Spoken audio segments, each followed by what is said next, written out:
KUNC and the NPR network, this is In the NOCO. I'm Erin O'Toole. Scientists say they've identified a sort of massive dance floor that some dinosaurs used as part of their mating rituals millions of years ago. The area is at Dinosaur Ridge, an active paleontology site in Morrison that's also open to the public. Researchers there found dozens of places where a dinosaur species called Magnavipes would scrape patterns into the rock, a telltale sign of the creature's unique mating rituals. So what does this discovery tell us about how dinosaurs lived 100 million years ago in what's now Colorado? And what does it tell us about dinosaurs' similarities to modern species like birds? To better understand the dance parties that took place, I talked with Amy Atwater, the Director of Paleontology at Dinosaur Ridge. She explained why this was such a significant finding. This was a huge discovery to be able to not just know about what a dinosaur's anatomy was from its bones that you get from a skeleton being preserved, but these are trace fossils, so things like footprints that tell us about the behavior of dinosaurs. So to be able to make new discoveries and learning about these unique scratches, these lecking arenas, tells us more about the whole dinosaur's life instead of just that very narrow window of what it looked like. And can you explain lecking? Yeah, so these tracks are scrape marks. They're considered to be a lecking arena. So lecking is a behavior that we see in modern birds, as things like a grouse will do a lot of this behavior, where they're quite literally using their claws on their feet to scrape at the dirt and sediment below them. It's usually thought to be kind of like a pseudo nest-making behavior to show off. Hey, look, I'm really good at making this nest. Don't you want to have some babies with me? I'd be a great parent. Look at my scraping. So why did dinosaurs dance? What do we know about that? I think we could ask the same question about humans. It's a way of, it doesn't always make sense energetically to be putting all of this energy and time into this big display, hoping that it leads to a connection.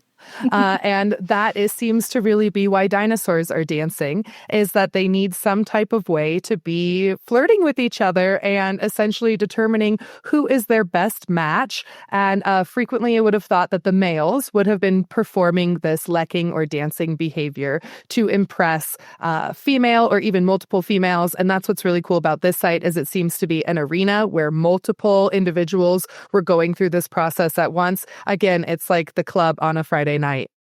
What did these dances look like?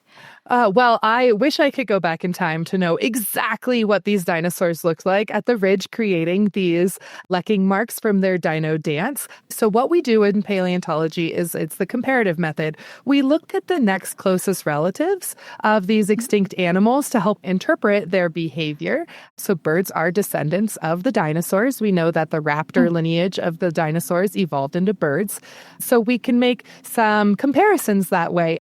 I've been watching more and more of these lecking videos from Nat Geo and the Park Service. And these, they're jumping back and forth from foot to foot. Some of them are inflating their chests and flapping their wings. So it's really your imagination as to think of what these dinosaurs would have been doing similar things while showing off. Yeah. So the evidence for these dances, they're called display scrapes.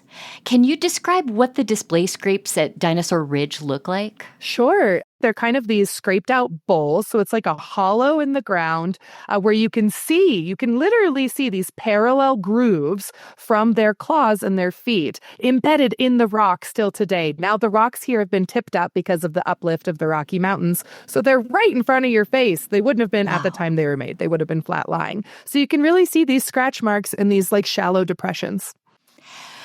The recent study into the number of these scrapes shows there are dozens of them in the area, which makes Dinosaur Ridge one of the largest lecking sites in the world. Why do you think there would be so many of these in one place? Well, it is thought that a lot of times when we see this in modern birds, that they would have been doing this in larger groups, again, many males and multiple females, to really have your best chances of showing off and beating the competition. So there seems to be a biological reason for multiple individuals kind of gathering at one place and one time. And Dinosaur Ridge in particular, we know that this is an environment that would have had a lot of water present. It would have had a lot of plant life present. Those are all things that are going to cause animals to want to congregate there anyway. They had protection, they could hide from predators. So it was both the happening place for all the individuals to get together and also just made sense in terms of the environment. The species of dinosaur that did this dance is called Magnavipus. What did Magnavipus look like? Oh, Magnavipus would have been incredibly bird-like. We're talking about an animal that would have been pretty big in terms of our birds, that would have been about 1 to 2 meters tall at its hips, total body size, maybe 2 to 5 meters long.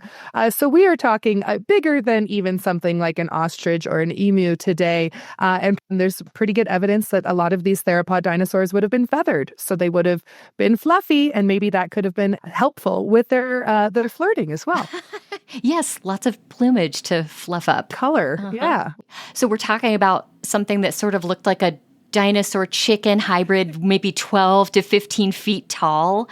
Magnavipus is certainly not as famous as T-Rex or a Brontosaurus or Stegosaurus. Do we know what their personality might have been like? Well, we know that they like to dance.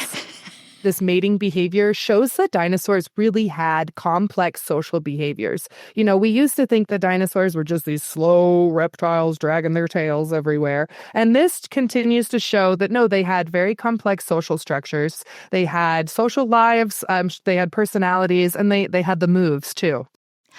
We see bird species that dance for each other today. You mentioned that.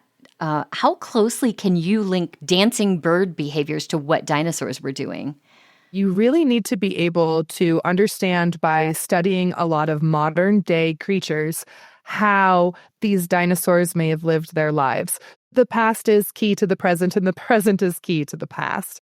Today's modern dinosaurs are birds, and seeing what they do, there's a really good chance that dinosaurs were doing very, very similar behaviors.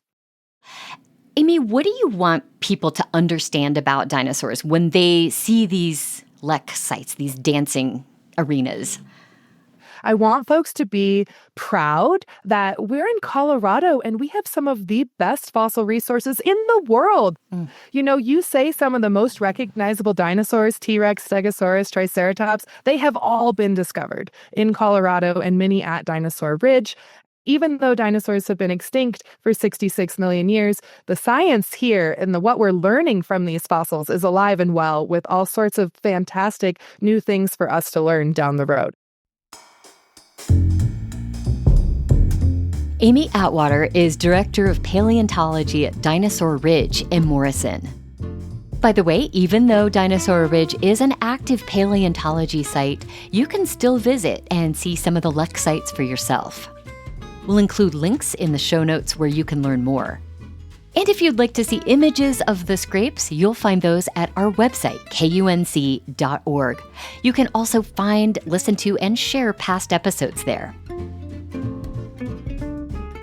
That's it today for In the NOCO. I'm Erin O'Toole. Thanks so much for listening.